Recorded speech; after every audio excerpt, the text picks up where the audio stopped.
Pernah gitu belum? Halo teman-teman, kira-kira sudah ada yang pernah? Atau Mas Yusron udah pernah investasi saham belum, Mas? Ya, saat ini sedang menjalani, mencoba sedikit-sedikit. Nih, kalau Mas Rifki baru mencoba, Nur Putri masih belum. Ada lagi? Mungkin barangkali teman-teman di sini belum terlibat atau belum ikut investasi saham karena belum tahu caranya gitu ya. Di lingkungan kita juga, di lingkungan mahasiswa.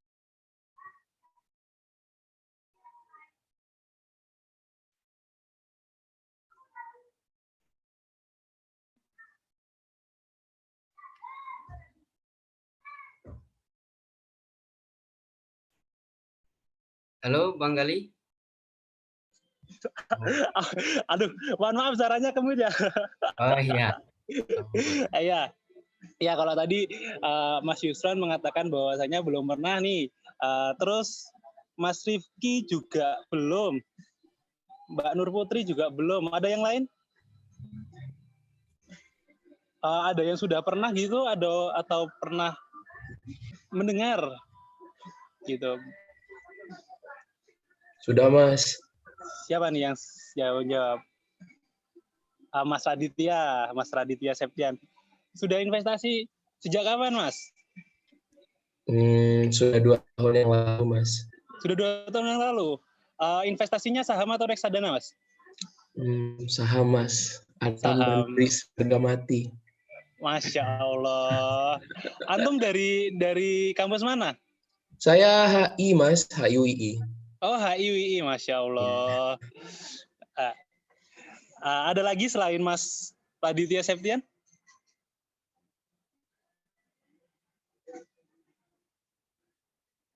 Nampaknya pada malu-malu ya. Ada yang dijawab di kolom chat. Kalau riset, hampir mencoba tapi masih proses riset. Iya, jadi kita kan sebagai mahasiswa atau sebagai alumni dari kampus merasa kok kampus ngajarinnya cuma berbisnis aja atau berwirausaha saja gitu ya. Tidak belum mengajarkan cara berinvestasi terkait saham atau reksadana. Sebenarnya itu penting gitu ya, investasi dalam saham, karena kalau kita melihat saham ini memiliki nilai yang jika kita tanam sekarang akan menghasilkan investasi jangka panjang yang cukup menjanjikan gitu. Jika kita tahu dan kita belajar. Gitu.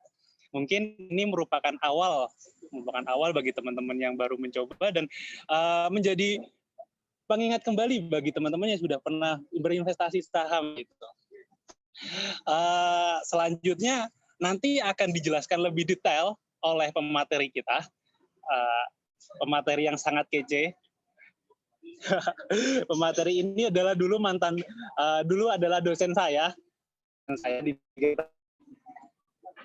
beliau sama-sama satu daerah dari Magetan, cuma beliau berada di kota, saya berada di pelosok. Saya ada di pelosok di dekat Gunung Lawu. Beliau bernama Ibu Putri Demi Aridi, SEMAK AKA. Beliau pendidikan dari S1 UI Yogyakarta, terus kemudian pendidikan profesi UI Yogyakarta, dan S2 di UI Yogyakarta. Beliau juga mendapatkan gelar sertifikasi CA. Kalau CA itu gelar akuntansinya yaitu Chartered Accountant Professional. Terus kemudian pengalaman beliau itu sejak SMA sampai masa juga cukup banyak gitu ya. Kalau dibacain satu-satu ini bisa sampai 2 hari nih. Ya pokoknya beliau tuh aktif di SMA dan juga aktif di kuliah. Nah, di kuliah ini beliau juga sesuai bidang spesifikasi yang akan kita jelaskan nanti terkait investasi saham. Beliau dulu di kuliah pernah terlibat dalam komunitas atau KM ini nanti biar dijelaskan oleh beliau. Beliau pernah ikut di kelompok studi pasar modal FEUI Yogyakarta. Terus kemudian salah satu prestasi beliau atau kompetisi yang pernah beliau ikuti adalah tentang Capital Market Knowledge Competition yang diselenggarakan oleh Universitas Atmajaya tahun 2011. Eh, Pengalaman bekerja beliau pernah menjadi internal auditor, pernah menjadi visiting lecturer atau dosen, dan menjadi dosen tahun 2016 sampai 2018. Begitu perkenalan singkat kepada pemateri atau pemateri. Waktu dan tempat dipersilakan. Monggo Ibu Demi, silakan. Bagaimana Ibu kabarnya? Halo semuanya, baik alhamdulillah. Alhamdulillah. Ya, Oke, thank you Gali. Selamat siang semuanya. Perkenalannya cukup panjang ya tadi ya. Saya coba share screen terlebih dahulu. Bentar. Nah, sudah terlihat belum ya?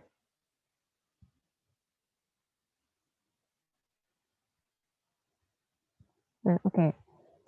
Kali ini kita mau berbicara soal investasi ya, yang sekarang lagi banyak banget orang-orang yang berlomba-lomba untuk investasi di masa-masa pandemi kayak gini. Nah, ternyata dari setiap peserta udah banyak yang mulai investasi khususnya di saham, entah itu saham, entah itu reksadana. Nah, kali ini kita coba sharing tentang investasi saham dan reksadana. Sebelum masuk ke sana, saya mau dulu menyampaikan tentang investasi. Nah, kalau kita berbicara investasi nih ya, kali ini kayaknya materi yang saya sampaikan nggak terlalu banyak karena saya lebih menginginkan elaborasi di tanya jawab. Jadi nggak mau kaku, nggak mau kayak kuliah, santai aja ya. Siap-siap Bu Demi. Soalnya saya udah lama nggak kuliah nih, jadi Ini teman-teman juga ada lagi libur Bu. Oh iya benar. Jadi cocok ya. Oke, kalau kita bicara investasi, yang perlu kita ketahui adalah investasi itu bentuk upaya kita untuk mendapatkan return atau hasil di jangka panjang. Nah, banyak orang yang mengira bahwa investasi itu adalah hal yang bisa didapatkan dalam waktu yang singkat. Ini yang salah gitu. Jadi akhir-akhir ini ya, apalagi masa pandemi ini, pada lihat nggak sih teman-teman story-nya pada main saham, tuh kan ngomongnya main, pada investasi saham. Banyak banget ya pada story-nya investasi saham, story-nya trading. Nah, terus jadi yang lainnya ikut-ikutan mau apa sih ini bagus karena ada keinginan, tapi harus diluruskan dulu niatnya dan diluruskan dulu ilmu-ilmunya untuk bisa menjadi investor yang handal. Nah, sebelum ke sana, investasi itu sendiri ada banyak. Yang sangat mudah untuk kita jangkau adalah yang pertama, stok atau saham. Yang selama ini sering banget kita jumpai itu adalah orang investasi di saham. Kemudian yang kedua ada mutual fund atau reksadana. Ini yang jauh lebih mudah, yang resikonya nggak sebesar di saham, tapi juga returnnya nggak segede di saham. Karena kalau dunia investasi itu sering dengar ya, high risk, high return. Benar. Terus yang ketiga adalah gold atau emas. Emas ini juga termasuk investasi yang mudah dijangkau. Apalagi sekarang nih banyak banget ya ada yang jual mini gold, ngerti ya? Jadi emas dijual dalam bentuk yang kecil dan harganya sangat terjangkau. Terus yang keempat ada properti. Nah, kalau properti ini biasanya dilakukan oleh orang-orang yang sudah mapan atau berduit kayak gitu. Nah, kalau kita berbicara saham, ya sebenarnya apa sih saham itu? Jadi saham adalah bentuk kepemilikan perusahaan. Jadi ada perusahaan, banyak perusahaan yang menjual sahamnya di bursa efek. Nah, kita sebagai investor bisa memiliki perusahaan itu dalam bentuk kepemilikan surat. Ya, jadi ketika kita sudah membeli saham, artinya kita juga menjadi bagian dari perusahaan tersebut. Nah, ini yang biasanya orang-orang masih belum memahami bahwa saham itu bukan hanya sekadar investasi, tapi kita juga memiliki hak atas perusahaan tersebut. Ya, hak apa aja? Hak atas informasi yang pertama. Yang kedua, hak atas perkembangan perusahaan. Dan yang ketiga, kalau di saham kita juga bisa mendapatkan dividen. Ya, ngerti ya dividen. Selain dividen juga kita bisa dapat yang namanya capital gain. Tapi nggak cuma capital gain doang ya, kita juga bisa dapat capital loss ketika perusahaan itu harganya di bawah harga rata-rata atau di bawah harga beli di awal kita. Nah, selain itu semua, yang paling penting dan yang paling dinanti-nantikan oleh banyak orang adalah RUPS. Tahu ya RUPS apa?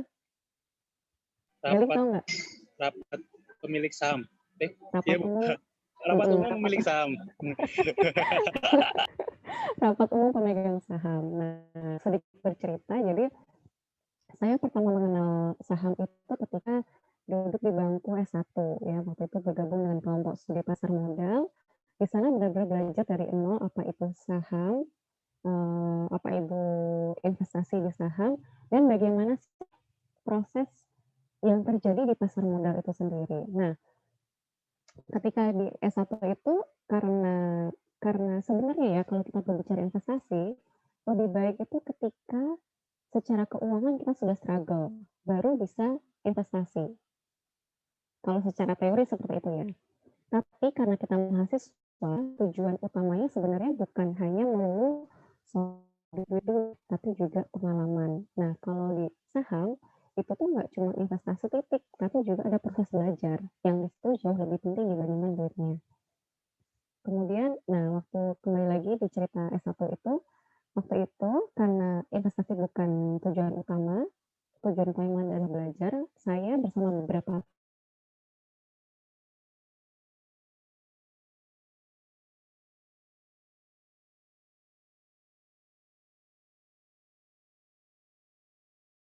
Cek, so- orang, tapi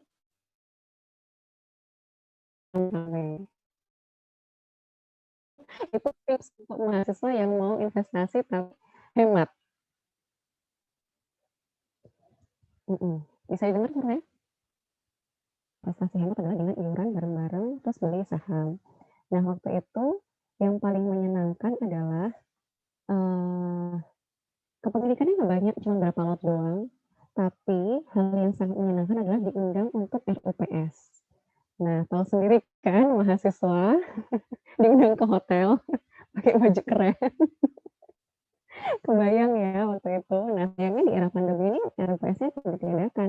Jadi teman-teman yang baru memulai untuk investasi dan masuk ke saham-saham yang keren, yang blue chip, sayang sekali nggak bisa join di RUPS. Kalau dulu join di RUPS, masuk ke hotel, ya makan mewah, duduk dengan orang-orang keren ya, para direktur, pejabat-pejabat perusahaan. Dan kita kalau duduk ditanyain, kita duduknya paling belakang ya mahasiswa ya, yang depan tuh yang keren-keren, yang direktur, yang manajer gitu. Yang belakang kalau kita ngobrol ditanyain sama makan, oh investor juga ya? Iya gitu. Berapa lot? Satu lot doang. walaupun cuma sedikit lot ya, Bu. Iya, zaman mahasiswa, tapi kan nggak apa-apa ya, di situ proses belajarnya ada gitu. Tapi ya jadi keren-kerenan gitu. Jadi ada fotonya nempel. Kalau kan zaman saya belum ada Instagram ya, zaman kuliah S1. Jadi pakainya Facebook, nonton di Facebook, RUPS sama direktur keren-keren. Aduh, padahal cuma satu lot doang punyanya. Bodo amat. Yang penting kan matching dulu.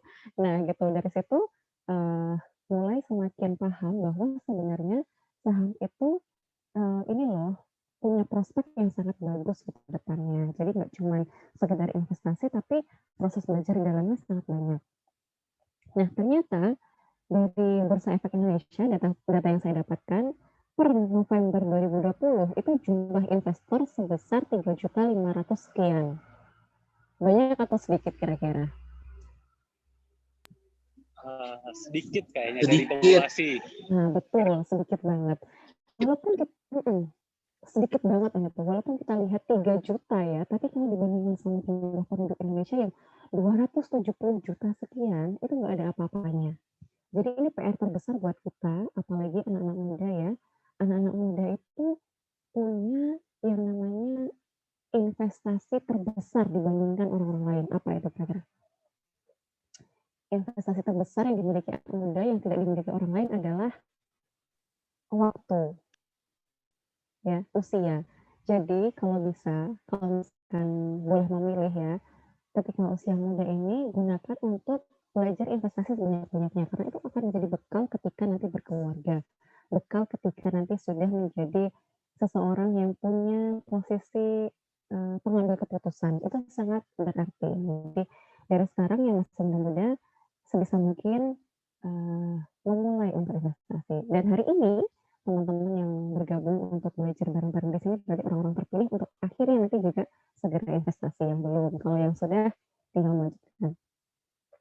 Nah, akhir-akhir ini ngerti kan ya yang istilahnya FOMO? FOMO apa tuh FOMO? Fear of missing out, tahu ya? Jadi maunya ikut-ikutan doang gitu. Kayak ibaratnya teman-teman pada storyin trading, teman-teman pada storyin, gila naik nih, capital gain gitu. Aku dapat banyak.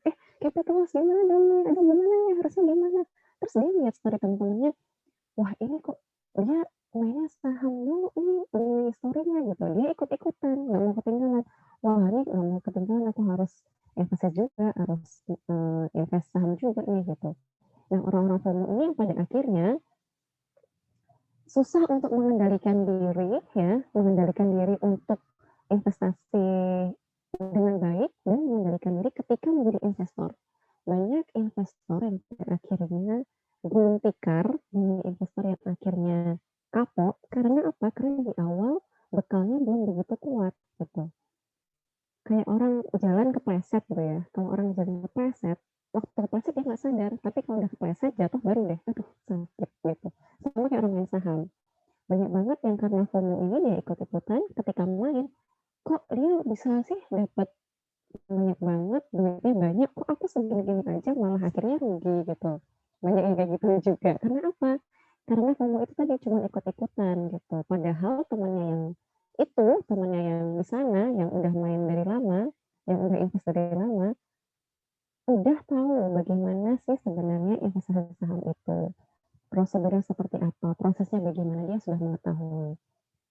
Jadi jangan sampai kita masuk ke klub yang FOMO-FOMO itu tadi gitu.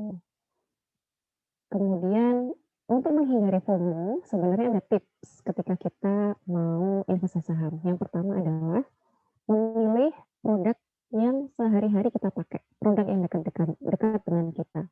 Dari kita bangun tidur ya, mata terbuka sampai kita tidur lagi, mata terpejam. Kira-kira apa ya produk ini? Unilever, Bu. Unilever. Apa tuh? Yang on ininya kira-kira apa selain Unilever? Perbankan. Oh, Bu. Perbankan Gudang garam. juga. Waduh, Gudang gudang garam. garam. Ketahuan tuh ya. Di gudang garam ketahuan nih. Kalau yang perbankan ketahuan juga duitnya banyak. Kalau yang gudang garam ketahuan ya merokok juga ya. Kalau yang Bu, Unilever, iya, Sampurna. Sampurna segala macam ya. Nah, berarti sebenarnya kita dihadapkan dengan hal-hal yang sangat mudah untuk dijangkau. Kayak misalkan dari bangun tidur deh, ada yang gudang garam ya. Ya udah pilih aja itu perusahaan untuk investasi di sana. Karena dalam hari aja penggunanya ada berapa? Dari bangun tidur sampai mata terpejam lagi penggunanya udah banyak banget. Kalau kita lihat di kehidupan sehari-hari, bangun tidur, masuk kamar mandi gosok gigi dong ya, pakai pasta gigi, pakai sikat gigi. Produknya mana? Unilever, ya kan? Unilever juga perusahaan yang sangat bagus. Dia masuk ke dalam blue chip. Jadi bisa dibilang kategori perusahaan yang aman ketika kita invest di perusahaan itu. Oke, yang pertama pilih produk yang ada di sekitar kita. Kemudian yang kedua, lakukan analisis. Kebanyakan orang mau enaknya aja tapi nggak tahu bagaimana seorang investor melakukan analisis di belakang laptop ya. Itu analisisnya mati-matian, mulai dari technical sama fundamental. Nanti bakal saya sampaikan di belakang. Terus yang ketiga, menggunakan uang sejuk ya. Ini yang sangat penting, jangan sampai kita investasi tapi menggunakan uang panas. contoh uang panas adalah harusnya bayar SPP tapi dipakai invest saham. Ini uang panas nih, nggak boleh dipakai. Kalau bayar SPP harus bayar SPP. Jadi ketika mahasiswa sebisa mungkin ada pos uang tersendiri untuk investasi. Jangan menggunakan uang sehari-hari, jangan menggunakan uang untuk beli buku, jangan menggunakan uang untuk bayar SPP, tapi khusus untuk investasi. Disisihkan. Nanti kalau sudah terkumpul cukup banyak, baru invest di saham. Begitu juga ketika sudah berkeluarga, harus ada pos tersendiri di luar pos-pos utama. Seperti itu. Nah, ini contoh kalau kita melakukan technical analysis. Jadi ada pergerakan saham naik turun, kita melakukan analisis secara teknikal. Kira-kira ini buat orang-orang yang cenderung suka melakukan meramal, yang suka meramal. Kira-kira kalau habis naik turun, nanti naik lagi atau turun lagi ya. Ini cocok nih teknikal kayak gini. Nah, kalau untuk orang-orang yang suka menghitung, nih pakai analisis fundamental. Namanya fundamental itu kaitannya sama laporan keuangan. Jadi ada 4 aspek penting yang bisa diketahui bagaimana perusahaan itu baik atau tidak, itu melihat laporan keuangannya. Yang pertama dari asetnya, yang kedua hutang, ketiga modal, yang keempat arus kas. Yang pertama ini yang penting aset. Kalau kita beli saham, harganya rendah, kira-kira dibeli nggak? Kalau saham dibeli, Bu. Kalau Nah, saham. kalau harganya rendah dibeli. Kalau harganya tinggi? Harga tinggi dijual. Wah, Simpelnya gitu ya, harga rendah dibeli, harga tinggi dijual. Tapi sebenarnya kalau kita mau investasi saham yang benar, nggak cuma melihat harga saham ketika di pasar saham ya, ketika naik turun di bursa, tapi juga melihat aset perusahaan tersebut. Kalau misalkan harganya bagus, harganya murah, tapi asetnya ternyata tidak baik, ya jangan dibeli. Artinya dalam waktu jangka panjang, perusahaan ini tidak bisa menjanjikan apapun. Karena yang paling utama adalah aset. Oke? Kalau perusahaan itu asetnya aja udah minus misalkan, mana mungkin dia bisa ngasih dividen, ya kan? Mana mungkin dia bisa kasih yang lain kalau asetnya aja dia udah minus. Yang kedua adalah hutang. Kalau misalkan dia asetnya bagus, tapi hutangnya tinggi, ya sama aja dong, ya kan? Dia harus melunasi hutang-hutangnya terlebih dahulu. Kemudian yang ketiga modal. Ini juga penting. Ketika modalnya banyak, berarti perusahaan itu bisa going concern. Artinya dalam waktu jangka panjang dia bisa bertahan hidup. Gitu. Yang keempat adalah arus kas. Kalau arus kasnya positif, maka perusahaan itu bisa dikatakan memiliki kinerja yang bagus. Jadi ketika 4 aspek ini memenuhi, teman-teman nggak perlu deh pakai jual beli saham.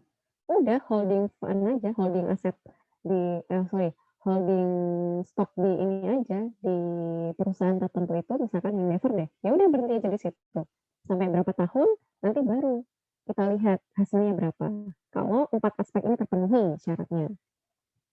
Tapi kalau misalkan 4 aspek ini nggak terpenuhi, ya udah pakai typical trading investor aja yang jual beli gitu. Bisa dipahami ya sampai sini? Sudah, Oke. Bu. Terus sekarang sebenarnya uang Anda itu berada di mana? Karena kalau kita melihat tipikal uang, nggak cuma investing ya, ada yang namanya saving, investing, ada speculating. Nah, kita berada di mana nih? Kalau kita berada di saving itu ketika kita punya uang ya, dan kita butuh sesuatu dalam waktu dekat. Misalkan ya, HP rusak. Kalau HP rusak, butuh beli HP dong ya. Nah, kalau butuh beli HP, berarti dalam waktu dekat kita harus punya dana. Dari mana itu? Dari saving.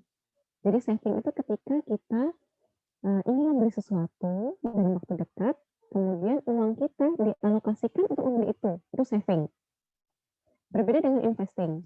Kalau investing itu kita mengalokasikan dana kita untuk mendapatkan return di jangka panjang.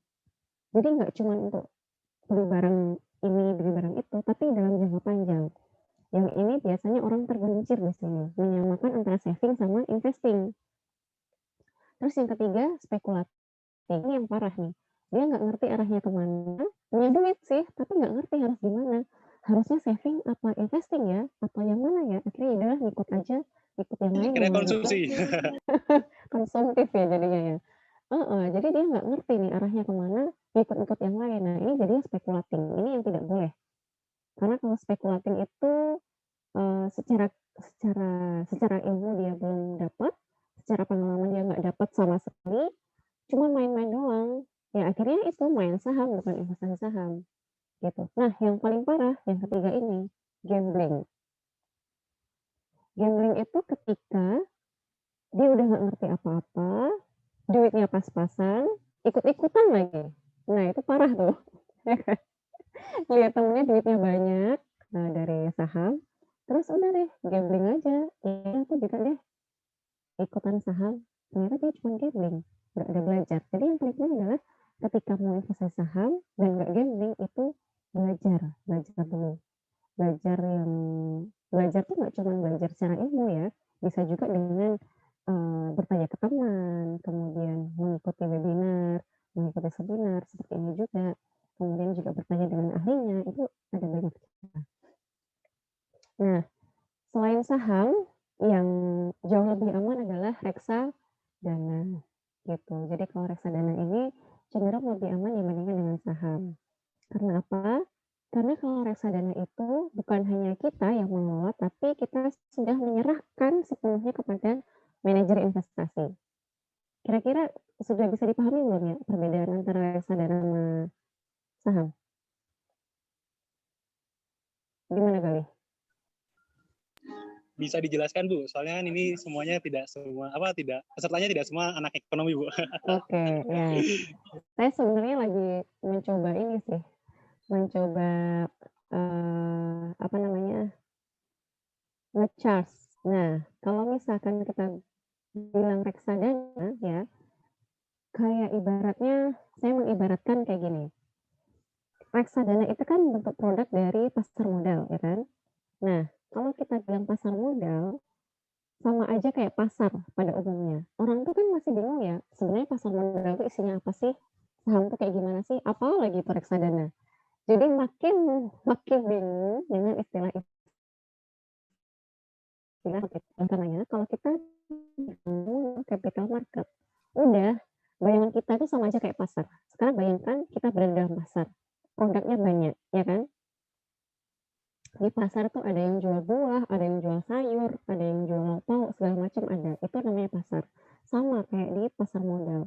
Di pasar modal tuh ada yang namanya saham, ada yang namanya reksadana, ada obligasi, ada segala macam bentuk surat berharga di dalam pasar modal.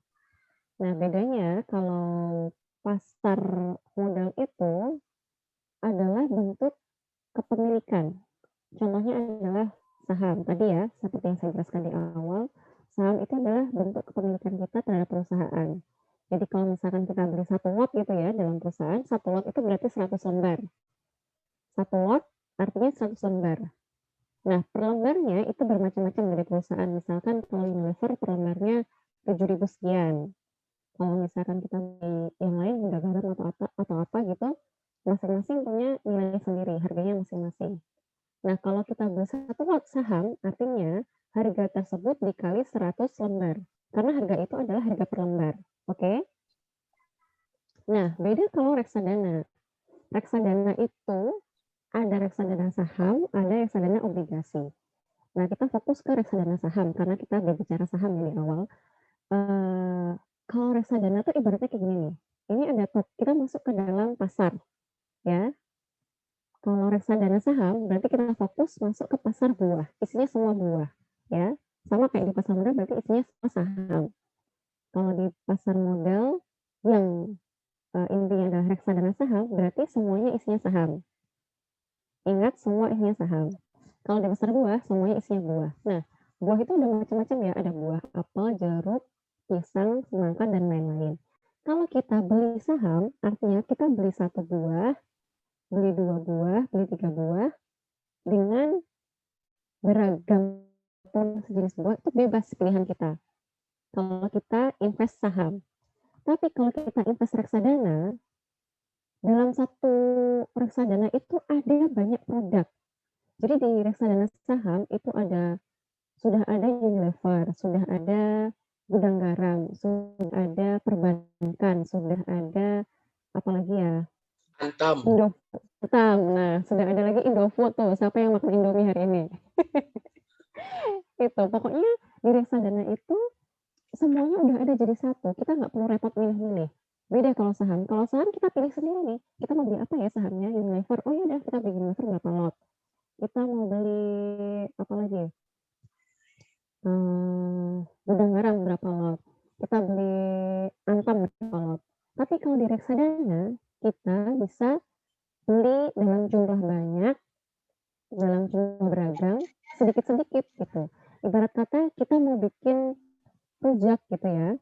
Kita mau bikin rujak, masuk ke pasar. Mau di pasar kira boleh nggak ya? Kita beli cuma secuil jeruk, secuil apel, secuil anggur, secuil semua boleh nggak kira-kira? Nggak boleh kan ya? Nah, karena nggak boleh, maka dari itu pasar modal memfasilitasi yang namanya reksadana. Di reksadana itu kita bisa beli beragam saham dalam satu paket. Nah, dengan seperti itu mempermudah kita untuk bikin rujak yang enak. Karena apa? Sudah dipilihin nih sama orangnya. Buah-buah yang bagus, buah-buah yang enak untuk dirujak itu apa aja, mereka sudah memilihkan. Jadi kita tinggal beli, tinggal kita makan, beres. Yang malah ada manajer investasi. Secara gambaran seperti itu ya, bedanya reksadana sama saham. Bisa dipahami sampai sini? Bisa Bu, bisa. Oke, good. Nah, Nah, kemudian gimana sih caranya kita reksadana? Nah, ini sebenarnya nggak boleh ya nyebut merek, tapi saya terpaksa nyebut merek karena ini yang saya pakai. Jadi di zaman kuliah saya pakai EPOT, pakai Indo Premier Sekuritas. Jadi mohon maaf kalau ada yang pengguna lain ya, ini tidak ada endorse sama sekali karena ini yang saya pakai aja. Jadi Indo Premier ini waktu zaman kuliah sudah ada ya. Indo Premier itu seingat saya dari 2002 sih dia sudah ada.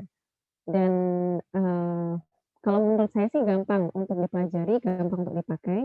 Apalagi IPOT-nya ya, IPOT itu Indo Premier Online Technology. Jadi kalau kita mau trading saham pakai HP, tinggal buka IPOT aja, download IPOT, terus udah deh tinggal trading jual beli aja di situ. Nah gitu, kalau mau ngecek harga saham juga bisa lihat IPOT itu sendiri. Nah, Indo Premier ini adalah sekuritas yang menjembatani antara pembeli atau investor sama perusahaan. Jadi ibaratnya gini nih, perusahaan itu punya saham, dia jual ke bursa efek. Nah, dari bursa efek itu ada banyak sekali saham-saham dari beberapa perusahaan. Nah, kita sebagai investor butuh nih yang memfasilitasi atau menjembatani itu adalah sekuritas atau perusahaan penyedia jasa keuangan yang terintegrasi sama bursa efek. Salah satunya adalah Indo Premier Sekuritas ini. Nah, kalau pakai iPod gimana sih bentuknya? Kurang lebih kayak gini lah. Kalau yang udah trading pasti paham. Bisa dilihat nggak? Kecil Bisa Bu, banget ya? bisa. Bisa. Nah, kurang lebih bentuknya seperti ini. Jadi, ini kalau misalkan orang-orang trading, pasti lihatnya gini, asik nih, ada yang merah, ada yang ada yang naik, ada yang turun, naik turun. Jadi dulu kalau zaman kuliah itu, karena saya dari Fakultas Ekonomi ya, UII, kan kalau di UII nih, mohon maaf yang di luar UI, kalau di UI itu kan di FE ada yang namanya pantai, ada yang namanya bandara ya. Jadi tempat nongkrongnya anak-anak gitu loh. Nah, di tempat nongkrong itu biasanya anak-anak KSPM, anak-anak kelompok studi pasar modal itu mainnya kayak ginian nih. Jadi, wah naik nih, ayo, cepetan, beli jual, gimana. Jadi rame banget, rame jual beli kayak ginian. Nanti kalau pas lagi loss ya nangis bareng-bareng. Kayak gitu. Jadi kurang lebih seperti ini. Nanti kalau misalkan mau beli, berarti tinggal aja ketik. Kalau misalkan mau beli Unilever, berarti kodenya UNPR. Pintar udah pada trading semua nih investor handal. Kayak gitu. Udemy, ya. lihat portofolionya dong. Waduh, itu rahasia. Portofolio saya amankan ya. Nah, kayak gitu. Pokoknya intinya begitu. Nanti kalau misalkan udah invest lama, pertanyaannya kayak gitu tuh, portofolio. Itu yang disembunyikan ya, jangan dikasih tahu yang lain, nanti dicontoh, gitu. Kurang lebih seperti ini. Nah, tahu Warren Buffett, dia orang yang paling kece di dunia saham. Dia bilang, "Price is what you pay, value is what you get." Jadi kalau bilang harga itu cuma sekadar yang kita bayar doang, tapi kalau value, kalau nilai, itu yang kita dapatkan.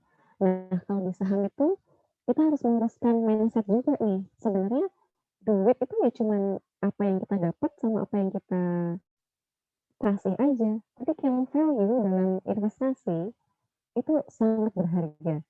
Jadi Warren Buffett itu dia udah, apa namanya, bebas finansial dari umur berapa ya?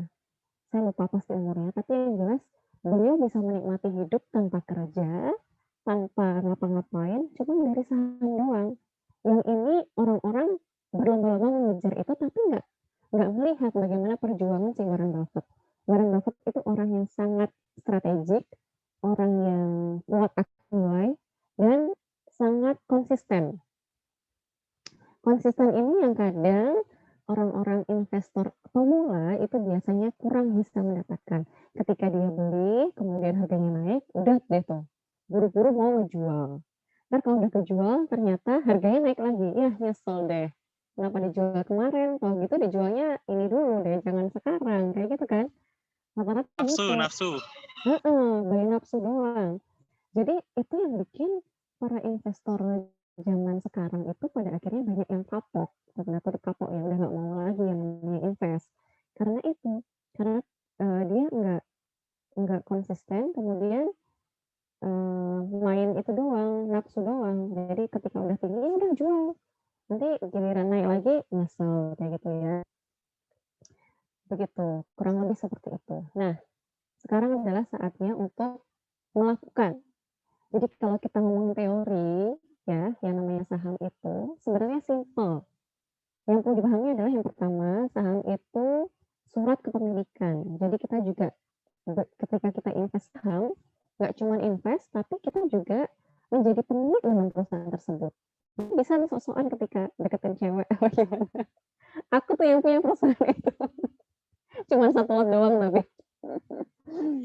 Gitu. Jadi kita juga memiliki perusahaan itu. Kalau kita memiliki perusahaan itu artinya kita punya kewajiban untuk memantau bagaimana keuangannya, bagaimana prospeknya, bagaimana apa isu-isu terkini. Itu kita harus mengetahui gitu. Jadi nggak cuma beli saham udah titik, nggak sampai nggak di situ doang, tapi harus ada aktivitas lebih kalau mau menjadi investor yang handal seperti Warren Buffett. Kayak gitu ya. Yang harus diingat adalah kita itu investing, bukan gambling. Oke? Nah, karena teorinya sudah dapat, sekarang adalah saatnya action.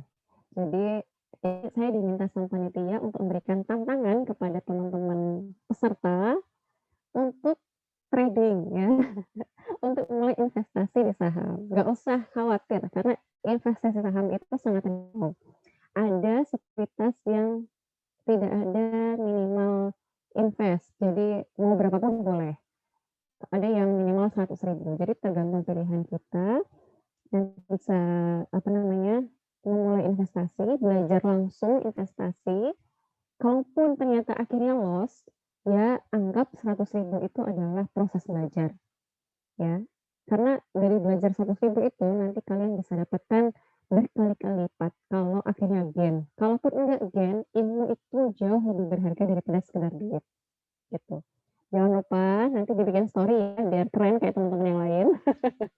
Dibikin story, mention ke kami UII sama mention ke saya juga. Siapa tahu nanti dapat masukan dari teman-teman yang lain atau ternyata dari grup. Ini ada grupnya kan? Ada Bu Demi, ada. Nah, kalau ada grup lebih keren lagi tuh, nanti bisa memotivasi satu sama lain. Ternyata ini lagi naik loh perusahaan ini, perusahaan ini lagi turun loh, beli, gitu kan bisa. Jadi makin asik, makin banyak yang invest, kita bareng-bareng mengoptimalkan apa namanya keuangannya negara kita, apalagi masa pandemi ini dengan memaksimalkan investasi di saham. Jangan sampai kita tuh menjadi generasi asal di akhir gitu, karena banyak yang mengakuisisi saham diinvest oleh banyak asing, kita nggak bisa ngapa-ngapain, akhirnya kita terjajah oleh negara kita sendiri. Jangan sampai seperti itu. Jadi actionnya mulai dari sekarang. Seperti itu. Saya rasa cukup ya. Nanti kalau ada pertanyaan bisa langsung ke mail, WhatsApp, atau di sini langsung juga bisa dibantu sama panitia, dibantu oleh Galih atau Mas Yusron. Ya, terima kasih. Saya persilahkan untuk tanya. Assalamualaikum warahmatullahi wabarakatuh. Waalaikumsalam warahmatullahi wabarakatuh. Terima kasih Bu Demi atas pematerinya, atas materi yang telah dijelaskan, Masya Allah. Sangat luar biasa ya. Iya, sebelum peserta yang bertanya, saya yang bertanya duluan, karena saya moderatornya. Gini Bu Demi, kalau di kampus kan ada komunitas tentang saham gitu ya. Nah, kalau bagi masyarakat nih, atau kan kalau saya udah alumni bukan mahasiswa lagi nih, udah masyarakat kan, masyarakat umum. Untuk masyarakat umum, kalau ingin berinvestasi saham itu harus datang ke sekuritas atau ke bank atau kemana ini Bu Den? Alur proses untuk buka rekening saham. Saya udah punya sih yang dulu di mahasiswa, cuma rasa-rasanya kok agak kurang meyakinkan gitu. Saya mau buka lagi tapi bukan dari akun yang sebelumnya gitu. Oke. Jadi kalau misalkan mau buka ini ya, mau awal invest ya, yang harus dilakukan adalah mendatangi sekuritas. Ya, mendatangi sekuritas. Tapi sebenarnya sekarang pun bisa online. Jadi nggak perlu harus datang, by online juga bisa. Yang sangat mudah untuk didapatkan informasi itu tinggal buka Google, ya kan? Coba deh nanti Google sekuritas yang ada di Indonesia itu ada apa aja. Nanti akan muncul banyak banget sekuritas dengan harga yang terjangkau. Nah, nanti dari situ kita bisa, kalau saya sih pakainya Indo Premier itu tadi ya. Lagi-lagi ini bukan endorse, tapi ini yang saya pakai. Sekuritas saya itu. Nah, kalau udah pakai itu, udah pakai sekuritas, masuk ke sekuritas, nanti kita punya akun. Nah, dari akun itu kita bisa beli saham. Ya, pokoknya intinya adalah sekuritas kita bikin akun. Setelah bikin akun, baru bisa proses trading itu dimulai. Seperti itu. Kalau mau ke berinvestasi reksadana juga ke sekuritas atau ke bank, Bu? Kalau yang reksadana. Ke sekuritas. Pokoknya yang kaitannya dengan pasar modal itu sekuritas. Jadi bukan ke bank. Perbankan itu saving. Kayak 3 aspek yang saya bilang tadi, saving, investing, speculating. Nah, kalau saving ke bank, kalau investing ke sekuritas. Kalau speculating ke diri sendiri aja. Nggak usah kemana-mana.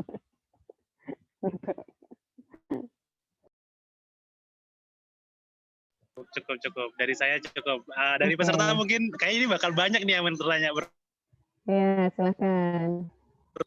Monggo, dari peserta apakah ada yang ingin ditanyakan kepada pemateri? Waktu dan tempat. Ini diizinkan berapa Bu pertanyaannya atau sebanyak-banyaknya? Atau bagaimana Bu? Tadi kita on time ya? Iya nggak sih? Gimana Bu? Kita on time tadi jam 1 ya mulai? Iya. Sekarang sudah jam 12, 1 jam. 3 pertanyaan dulu lah ya. 3 pertanyaan dulu ya, 3 pertanyaan. Monggo, 3 pertanyaan. Bisa langsung open mic atau bertanya di kolom chat. Waktu dan tempat dipersilakan kepada teman-teman. Kayaknya Mas Aditya nih mau bertanya. Iya, mau langsung bertanya Monggo, sama Ibu. dipersilakan. Dengan segala hormat, Assalamualaikum Bunda Demi. Semoga sehat selalu sama adik-adik dan sama ayah. Bun mau nanya nih, kayak udah curhat mah. Iya dong. Itu pula. Bun mau nanya nih, kalau misalnya Bunda di pasar saham nih, kalau Bunda mau beli, semisalnya perusahaan A, B, C, yang Bunda analisis tuh apanya sih? Sehingga Bunda yakin, oh ini bakalan saya pakai untuk jangka pendek ataupun untuk jangka panjang. Apakah dari persentasi untungnya perusahaan itu, atau mungkin saya pernah dengar per fair perusahaan atau mungkin apa sih ya namanya itu untung modal ataupun rugi itu gimana Bunda kalau Bunda melihat saham dan menganalisis versi Bunda deh, versi Bunda Demi. Itu aja. Iya. Aduh, ini ya ikut kompres ya pertanyaannya. Jadi gini, kalau saya pribadi untuk memutuskan akhirnya investasi di perusahaan A, saya nggak boleh nyebut perusahaan ya, A aja. Perusahaan A itu yang pertama dilakukan adalah melihat perusahaan itu digunakan oleh banyak orang. Yang pertama itu dulu.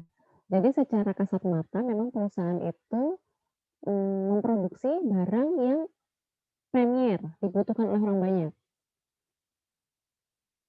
Yang pertama itu. Yang kedua, melakukan analisis fundamental. Analisis fundamental melihat laporan keuangan. Nah, perusahaan-perusahaan yang sudah ada di Bursa Efek Indonesia itu diwajibkan untuk melaporkan laporan keuangannya. Jadi kalau kita buka di IDX, www.idx.co.id, itu semua perusahaan yang ada di Bursa Efek ada semua.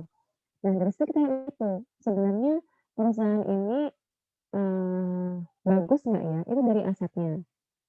Dari aset, dari utang, dari modal, dari arus kas. Nah, kalau arus kasnya positif, berarti dia perusahaan yang bagus.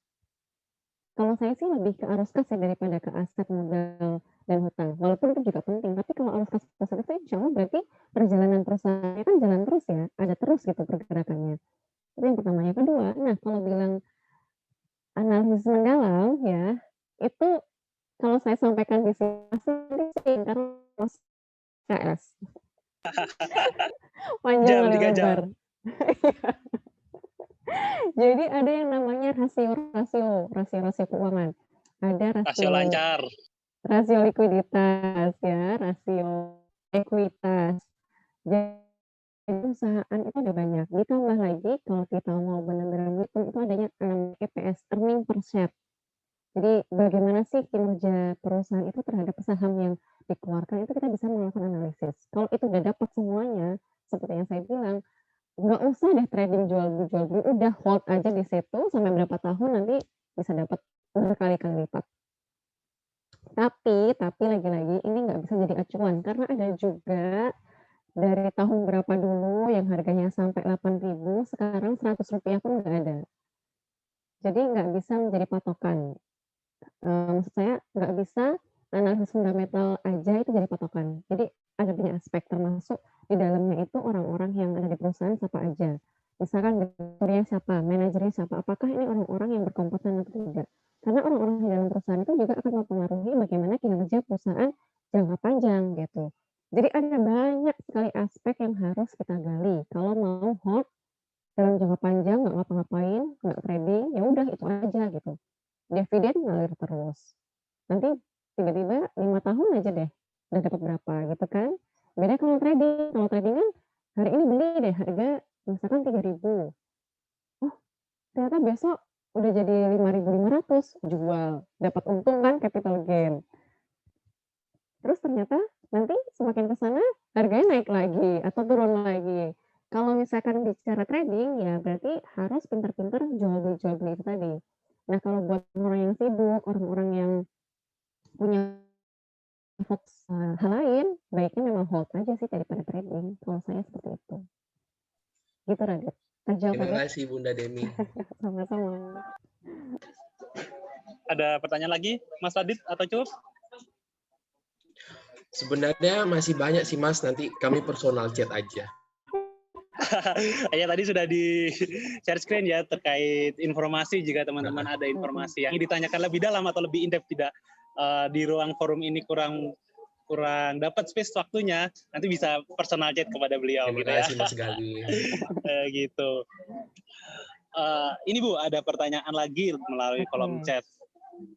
Assalamualaikum Bu, Demi mau tanya tentang istilah no stop loss, leverage, dan take profit. Itu maksudnya bagaimana ya Bu?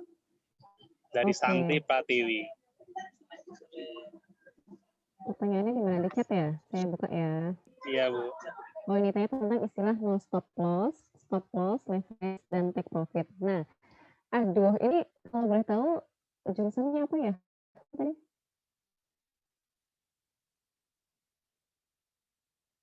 Bagaimana Bu Demi? Santi Pratiwi. Oh, iya. Ini jurusannya apa ya? Pasti ini orang-orang yang sudah mengerti investasi.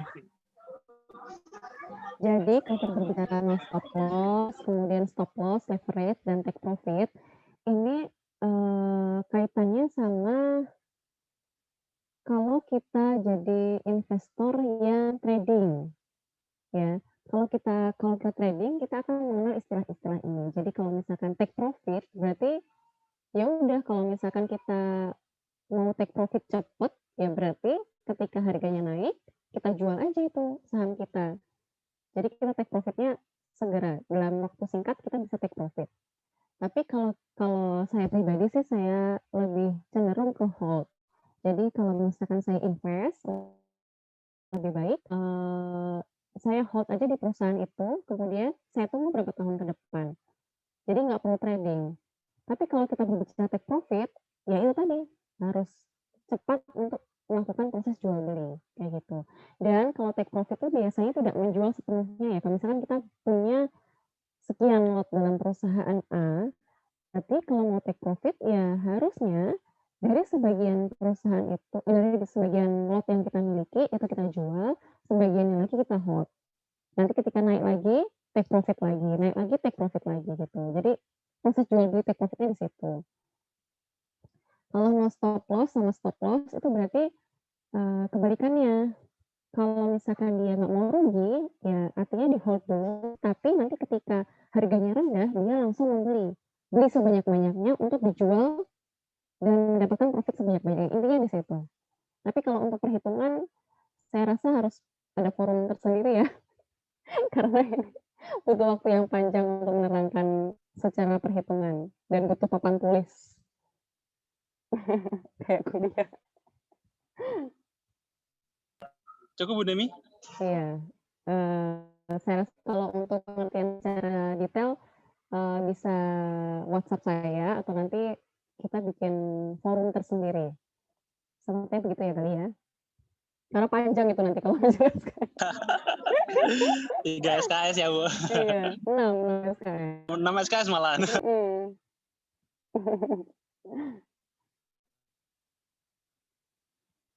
Pertanyaan lagi Bu dari kolom chat. Dari Maulia Ridyan, izin bertanya Bu, memulai reksadana itu bagaimana ya? Dan reksadana itu apakah investasi jangka panjang atau jangka pendeknya? Kalau tadi reksadana udah dijelaskan ya, untuk jangka panjang atau jangka pendek. Mungkin bisa dijelaskan lagi Bu, cara memulai reksadana, alur teknisnya gitu. Jika ingin berinvestasi reksadana itu seperti apa ya Bu? Oke.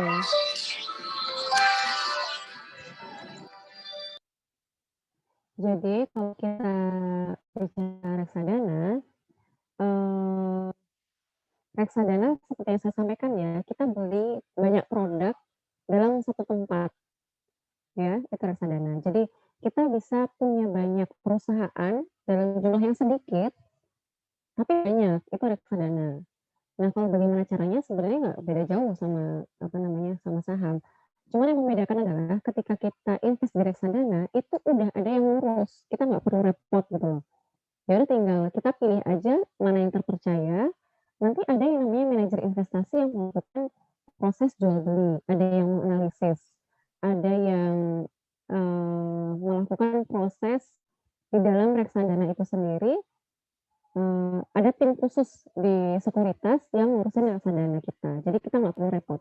Pokoknya intinya kalau nggak mau repot, nggak mau trading, nggak mau lihat grafik-grafik, pokoknya kalau beres itu reksadana. Gitu. Maaf Bu Demi, saya potong. Berarti kalau investasi reksadana itu mirip investasi trading di bursa berjangka Jakarta ya Bu? Yang terkait gold, iya. Beda kali. Jadi kalau reksadana itu sebenarnya saham juga, tapi udah dikemas kayak seperti yang saya bilang kalau kita masuk pasar buah, ya, kalau beli saham itu kita beli buahnya sendiri. Aku beli jeruk deh 1 kilo, beli apel 2 kilo, berarti beli saham 1 lot, beli saham yang ini 2 lot gitu. Tapi kalau di reksadana itu udah ada apel, udah ada jeruk, udah apa segala macam, dalam jumlah sedikit-sedikit pun bisa, banyak juga bisa, tapi udah di-handle gitu loh, udah dipaket bedanya di situ. Kalau saham kan kita beli sendiri ya, kita beli sendiri, kita milih sendiri, kita jual beli sendiri. Tapi kalau reksadana udah ada yang ngatur. Kalau beli buah udah ada pekan buah yang isinya banyak itu loh, kebayang kan? Kayak gitu. Kebetulan saya juga dulu pernah bekerja di Bursa Berjangka Jakarta, di bagian ya kayak gitulah sekuritas tradingnya. Nah itu mirip saya yang reksadana tadi Ibu jelaskan, bahwasanya si konsumen atau nasabah itu datang ke perusahaan sekuritas, kemudian dia tidak tinggal ongkang-ongkang gitu, maksudnya udah diatur pola permainannya gitu, permainan investasinya gitu Bu. Kalau di Bursa Berjangka Jakarta, trading gold. Tapi itu emas kan? Iya, gold. Iya, emas. Emas. Trading gold yang pasarnya di Bursa Berjangka Jakarta, bukan BI. Iya, itu beda produk. Kalau emas sama saham itu kan beda ya. Kalau saham kan kepemilikan perusahaan. Kalau emas tuh investasi juga, tapi bukan kepemilikan perusahaan. Kalau sistemnya mungkin hampir sama. Iya, betul. Kalau saham sama indeks saham itu beda ya, Bu? Beda. Nah, saham sama IHSG, kalau kita pernah dengar ya, indeks harga saham gabungan. Kalau misalkan nih, IHSG lagi naik, itu sama, sahamnya naik, sama apa beda? Gimana Bu, gimana? Ada pertanyaan ini ya. Kira-kira kalau dengar kalimat ini, IHSG-nya lagi naik nih, sama, sahamnya naik nih, sama atau beda? Beda. Nah, beda. Kalau IHSG itu indeks harga saham gabungan. Namanya gabungan itu berarti banyak saham jadi satu. Ibarat kalau di kelas itu rata-rata lah, nilai rata-rata anak berapa. Nah, itu IHSG. Tapi kalau saham ya berarti anak A, anak B, anak C gitu. Saham A, saham B, saham C gitu. Bedanya di situ. Jadi kalau indeks harga saham IHSG itu berarti rata-rata dari semua saham per tahun itu misalkan. Begitu. Oke, siap Bu. Ini ada pertanyaan lagi, boleh dipersilakan ya Bu? Ya, boleh. Oh ya, ini pertanyaan lagi dari Fadila Mutiara Refri. Izin bertanya Bu, mengenai reksadana ini. Oh, kalau ini lebih ke konsepnya, secara Islam itu seperti apa Bu? Kalau saham kan setahu saya ada yang syariah. Nah, tapi kalau reksadana gimana Bu? Ini pertanyaan konsep mendasar Bu ini tentang syariah atau tidak ini Bu? Iya, bagus. Pertanyaan menarik. Jadi kalau kita berbicara syariah, sebenarnya ini udah lama banget orang juga masih khawatir, banyak orang yang khawatir tentang bagaimana sih sebenarnya investasi saham dan reksadana ini, apakah secara Islam diperbolehkan atau tidak, secara syariah bagaimana. Nah, kalau kita berbicara syariah, sebenarnya produk dari saham dan juga reksadana itu sudah punya yang syariah juga, jadi nggak perlu khawatir. Ya, di saham ada produk-produk syariah, ada perbankan syariah, ada list perusahaan-perusahaan yang masuk di syariah. Kemudian di reksadana juga ada yang syariah. Nah, kalau dari kacamata Islam, sebenarnya saham dan reksadana ini diperbolehkan juga. Karena apa? Seperti yang saya sampaikan di awal tadi, yang namanya saham, yang namanya reksadana, ini investing, bukan speculating, bukan gambling. Kalau speculating dan gambling, ini jelas dilarang sama agama. Tapi kalau investing ini diperbolehkan, karena apa? Yang pertama, produknya jelas, produknya ada. Ya kan? Kayak misalkan, apa tuh? Unilever deh, yang nggak jauh-jauh. Produknya ada, kita pakai juga. Berarti kan bukan judi kan? Produknya ada. Terus biasanya ada pertanyaan lagi nih, tapi kok kayak judi ya? Ada harga naik, harga turun, harga jual, harga beli. Berarti gambling nih di dalamnya. Cuma jual beli. Kesalahan orangnya yang gambling. Sebenarnya dalam saham itu, kenapa ada naik turun? Karena ada proses di dalam pasar modal. Contohnya seperti ini. Ketika kita beli barang A dan peminatnya banyak, kira-kira harganya naik atau turun? Ketika gimana Bu? Ketika kita beli barang, kita beli handphone deh ya. Ketika kita beli handphone, ternyata ngehits banget nih handphonenya. Peminatnya banyak. Harganya naik atau turun? Naik. Nah, harganya naik. Apa yang menyebabkan naik? Permintaannya banyak. Nah, karena permintaannya banyak. Sama kayak di saham. Jadi harga naik turun itu karena permintaannya banyak, harganya naik. Harganya turun karena permintaannya lagi turun, harganya turun, kayak gitu. Jadi naik turunnya harga saham itu bukan permainan, tapi karena permintaan. Hukum permintaan dan penawaran ya, Bu?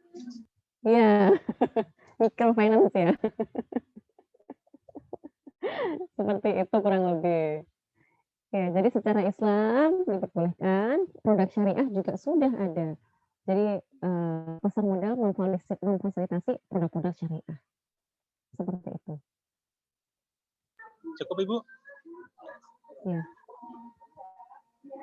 Ini ada yang satu lagi ya bertanya dari Yurisap Trimulia. Ini mau bertanya menggunakan voice apa?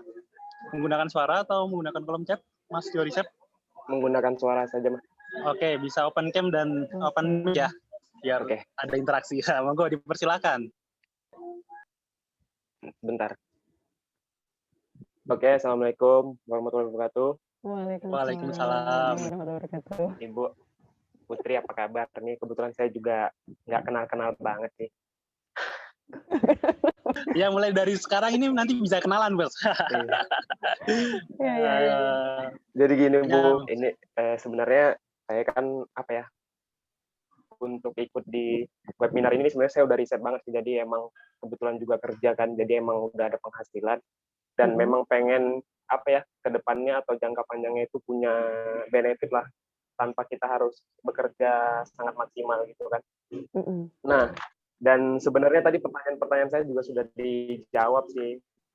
Saya juga jika mengawali risetnya juga memulai dari hukumnya dalam Islam seperti apa, dan tadi sedikit banyak juga ada Ibu jelaskan soal dia itu tidak disebut gambling ketika karena ada proses di pasar modal. Nah, yang ingin saya tanyakan tuh ini kan, Bu. Jadi kan memang nih sekarang emang lagi tren banget ya saham, tadi seperti yang dijelaskan. Ibarat anak muda nih lagi seru banget lah. Kayak ibarat ketika punya 2 lot tuh kayak seolah-olah investor seperti Warren Buffett lah. Tapi ternyata banyak juga nih, Bu, kejadian yang teman-teman saya jumpai itu hampir investasi itu malah menggunakan pinjaman online. Jadi dia tuh itu kan maksudnya jadi dia tuh butuh duitnya itu melalui pinjaman online, dan itu kan cukup berbahaya ya. Nah, itu yang ingin saya tanyakan. Satu, gimana sih cara memastikan yang kayak apa ya, apakah karena sekarang ini saya lihat trennya itu saham itu hanya bermain saham saja. Seperti pola pikirnya itu tidak investasi. Sedangkan menurut saya yang low cost low risk-nya itu kan memang reksadana ya, karena reksadana itu memang banyak produk dari obligasi, pasar saham dan pasar uang dan saham. Sedangkan kalau di beberapa sekuritas itu kan sudah menyediakan, Ibu ya. Jadi kayak disebut manajemen investasi lah. Jadi dia bisa mengklasifikasikan kita itu low risk-nya itu di sisi mana sih? Kita tuh harus investasi di saham atau di pasar uang. Nah, kebetulan ini sebenarnya ya bukan dibilang ada uang juga, ada nih duit. Tapi kan maksudnya saya juga udah masuk di beberapa grup saya pantengin nih. Jadi memang banyak tuh, masih banyak sih keluhan-keluhan, apalagi sekarang udah banyak yang online ya. Jadi kayak mulai kita harus paham ketika kita beli suatu produk itu di hari kerja itu dia akan masuk ke produk kita itu pada jam berapa, dan itu kan memang butuh ilmu ya. Nah, gimana sih cara memaksimalkan pembelajaran soal investasi ini? Kalau menurut saya gini ya, kalau sepandangan saya, untuk bermain saham itu memang dibutuhkan orang yang apa ya, yang bekerja, yang kerjaannya itu tidak waktu yang banyak gitu, Bu. Jadi ketika saya misalnya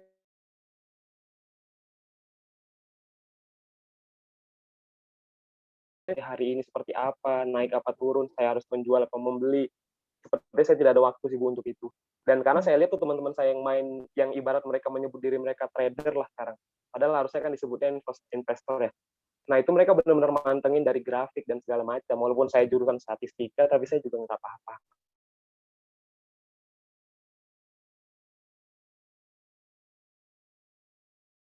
Bertanya, sebenarnya saya juga udah cukup banyak nih, tapi saya belum bisa mulai gara-gara masih banyak ketakutan sih. Seperti itu, Bu. Thank you. Monggo Ibu Demi dipersilakan untuk menjawab. Oke, ya terima kasih. Aduh. Ini kritis semua ya pertanyaannya. Kurang lebih sama sih Bu pertanyaannya Mas Yorisem sama pertanyaan saya Bu. Karena kan kita sudah mulai bekerja nih Bu, bukan mahasiswa. Nah, bagaimana untuk memulai investasi-investasi seperti ini tuh kayak ada ketakutan-ketakutan gitu loh Bu. Oke. Ya, yang pertama adalah jauhkan ketakutan terlebih dahulu. Karena mindset investor itu berani. Yang pertama itu adalah berani mengambil resiko ya. Tapi juga nggak pakai perhitungan juga, harus pakai perhitungan gitu. Ambil resiko berani, tapi juga dengan perhitungan. Nah, kalau kata Warren Buffett ya, kebanyakan investor yang pada akhirnya gulung tikar, itu berbahayanya justru bukan di resiko.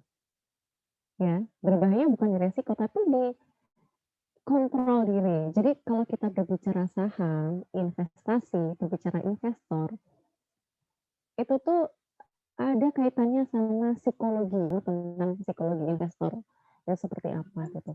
Nah, nanti di akhir sesi bisa direkomendasikan Bu buku-buku apa aja yang bisa dipelajari untuk kami yang baru akan memulai Bu gitu. Oh, kan iya, kayaknya bisa. kalau mendengar seminar kayaknya cuma sedikit ilmu yang bisa didapat. Kalau di buku kan bisa lebih in-depth. Boleh, nanti kalau nggak saya kasih listnya juga ya.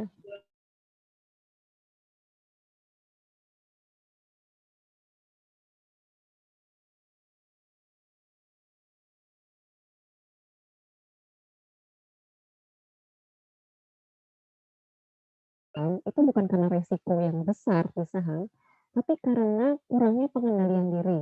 Ya, dalam tanda kutip, sifat tamaknya manusia itu muncul ketika dia jadi investor. Sebelum jadi investor dia nggak tamak tuh. Investor ya, itu justru tamaknya keluar. Karena apa? Lihat pergerakan harga yang segitu cepat, itu tuh bikin orang jadi kayak sangat mudah untuk mengambil keputusan tanpa berpikir.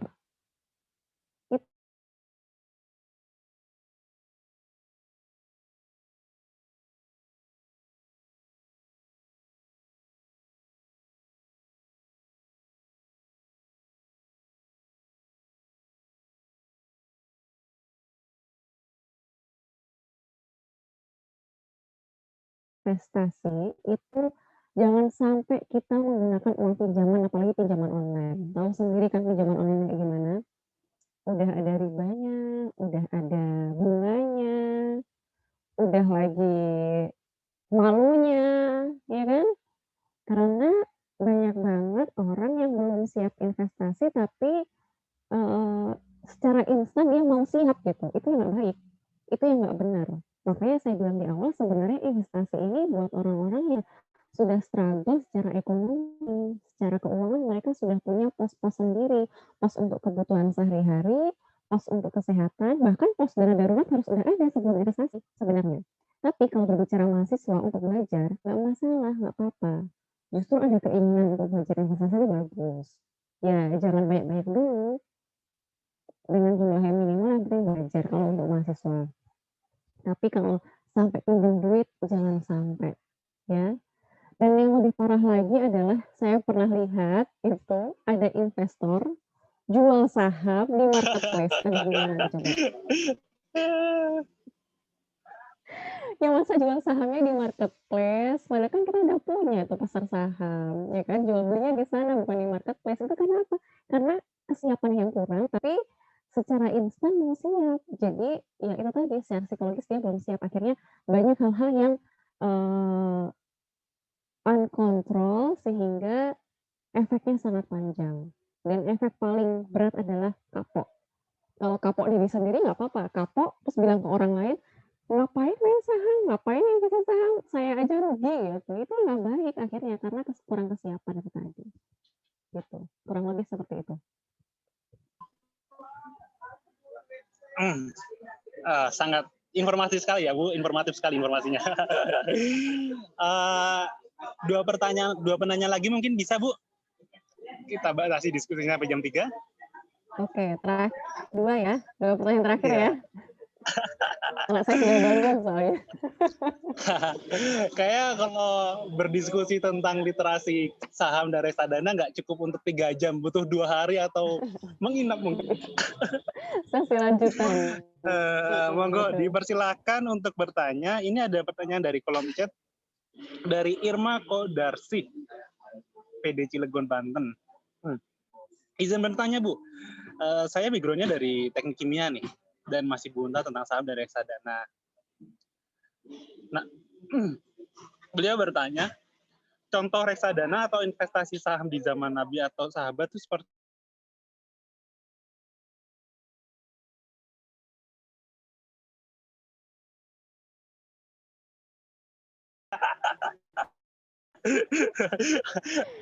Ini sebenarnya saya mau menjawabnya, boleh nggak saya ngajak Abi Quraisy Shihab dulu? Pertanyaan. Monggo Oke. dipersilakan Ibu Dewi. Jadi ini ya, kalau kita berbicara zaman Nabi memang belum ada saham. Saham itu kan produk dari produk dari keuangan era kini. Jadi kayak sama sih kayak misalkan penemuan-penemuan teknologi yang lain gitu ya. Kita sekarang bisa webinar, kita sekarang bisa pakai Zoom, itu kan karena perkembangan teknologi ya.